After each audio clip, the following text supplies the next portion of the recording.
Japan மக்களுக்கு நிலநடுக்கங்கள் தவிர்க்க முடியாத அவங்களோட வாழ்க்கையின் ஒரு பகுதி. ஏன்னா ஜப்பான்ல ஒரு வருஷத்துக்கு சராசரியா 1500க்கும் அதிகமான நிலநடுக்கங்கள் ஏற்படும். இன்னும் சொல்லப்போனா உலக அளவுல ஜப்பான்ல தான் அதிக அளவுல நில அதிர்வுகள் ஏற்படுது.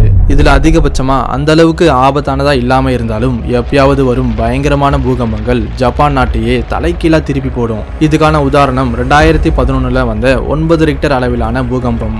ஸ்டாட்டிஸ்டிக்ஸ் என்ன சொல்லுதுன்னா, கடந்த 100 ஆண்டுகளில் ஜப்பான் உலகின் ரொம்ப மோசமான பூகம்பங்களை சந்திச்சிருக்குன்னு. எதுக்காக ஜப்பான்ல இந்த அளவுக்கு அதிகமான நிலநடுக்கங்கள் ஏற்படுது? இதுக்கான காரணம் என்ன? ஜப்பான் பல டெக்டானிக் பிளேட்ஸ் மேல அமர்ந்திருக்கும் ஒரு தனித்துவமான நாடு. ஜப்பானின் ஹான்ஷு தீவுக்கு அடியில் பசிபிக், இந்தோனேஷியா மற்றும் யூரேஷியா டெக்டானிக் பிளேட் சந்திக்கும். இதை ட்ரிபிள் ஜங்ஷன் சொல்லுவாங்க.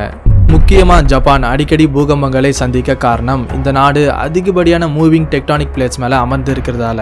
இந்த வீடியோ பிடிச்சிருந்தா லைக் பண்ணுங்க, ஷேர் பண்ணுங்க. இந்த மாதிரி இன்னும் நிறைய வீடியோஸா பார்க்க நம்ம சேனலை சப்ஸ்கிரைப் பண்ணி அந்த பெல் ஐக்கனை கிளிக் பண்ணுங்க.